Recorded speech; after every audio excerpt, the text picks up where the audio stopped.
सारे ब्रजवासी आनंद कर रहे हैं, कन्हैया का जन्मोत्सव मना रहे हैं।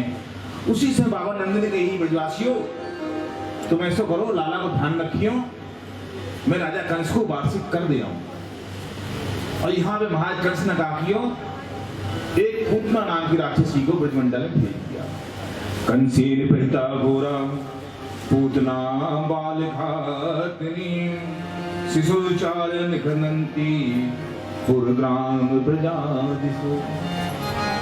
ये ब्रजमंडल के गांव में छोटे छोटे बच्चों की हत्या करती हुई उस स्थान पर आ गई जहां पर कन्हैया का जन्मोत्सव मनाया जा रहा था। इस पूतना ने बड़ा ही सुंदर श्रृंगार किया था, बहुत ही सुंदर श्रृंगार। इसने अपने बालों में जो जूही, चंपा और मौलश्री इत्यादि फूल लगा के थे, वो ऐसा मालूम पड़ रहा था मानो आकाश के नक्षत्र मंडलों के समस्त तारों को तोड़कर इसने अपने बालों में लगा लिया। इसने जो अपने होठों में लालिमा लगा रखी थी, मालूम पड़ता था मानो उगते हुए सूर्य की संपूर्ण लालिमा को खींच करके और इसने अपने होठों पे रो लिया। जो इसने अपने गंडस्थल में कस्तूरी लगा रखा था, ऐसा मालूम पड़ता था कि नंदन कानन के संपूर्ण मृगों को पकड़ करके उनके कस्तूरी को लेकर इसने अपने गंडस्थल लगा लिया।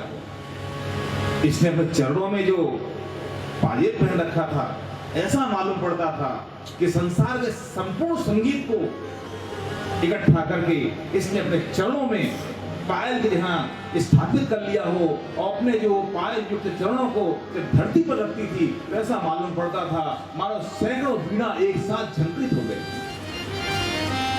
बड़ा ही सुंदर श्रृंगार किया। इसके रूप को देखकर महाराज इधर की गोपी इधर हो गई, इधर की गोपी इधर हो गई। गोपियां सोच रही हैं कहीं माता लक्ष्मी ही तो स्वयं अपने पति के बाल रूप को दर्शन करने नहीं आई। कोई से प्रणाम कर रहा है, कोई से अभिवादन कर रहा है, किसी को देखकर थोड़ा सा मुस्कुरा देती है, किसी को अपने कमर को थोड़ा हिला देती है और मंद मंद गति चलती हुई उस स्थान पर आई जहां बालकृष्ण पालने में लेटी हुई है। परंतु भगवान ने जब इसको देखा, इसको देखते ही आंखें बंद कर ली। क्यों? ये कन्हैया है ब्रह्म, पूतना कौन है? माया है। ब्रह्म के आगे माया नहीं चल सकती है। अथवा इसलिए आंख बंद कर लिया कि सोच रहे थे कि भैया मैं तो सोच के आया था कि ब्रजमंडल में माखन मछली खाने को मिलेगा, पर यहाँ तो पहले निवाला जो है जहर का मिल रहा है। अथवा इसलिए आंख बंद कर लिया कि आंख बंद करके मानो भोलेनाथ बुला रहे, हे भोलेनाथ शीघ्र आओ, इस पूतना के जहर को तुम पी लो और दूध हमारे लिए छोड़ दो। अथवा आंख बंद करके सोच रहे हैं कि मैं इससे कहीं मिल चुका हूं, मैं ब्रह्म आज इसके भरे दुग्ध को पीने की विवश हो रहा हूं। इसने कौन सी साधना ऐसी की है? याद आया वामन अवतार की कथा। जब वामन अवतार में महाराज बलि की बहन थी, जब भगवान वामन का सौंदर्य रूप देखा इसने तो मन विचार करने लगी, काश मेरा ऐसा सुंदर पुत्र होता तो मैं इसका दुग्ध पान कराती। परंतु जब भगवान ने त्रिविक्रम रूप धारण करके बलि का सर्वस्व हरण कर लिया तो सोचने लगी ताड़ी को यदि मेरा ऐसा बेटा हो तो ताड़ी के छल पवा देगी। भगवान ने कहा भैया चिंता मत कर, हम तेरी दोनों भाषाओं को पूर्ण करेंगे। भगवान सोच रहे हैं कभी कभी तुम आवेश से ज्यादा ही बोल जाते हो। अरे क्या जरूरत इसके वचन देने का कि तेरी इच्छा पूर्ण करूंगा। मैं वचन दिया होता ना मुझे विष भरे दूध पीने को। पूतना ने बालकृष्ण को अपने गोद में उठा लिया। भगवान ने सर्वप्रथम गोद में आते ही इसके जन्म जन्मांतर के पापों को पी लिया। उसके बाद इसके जीवन के सारे दुर्दशों को पी लिया।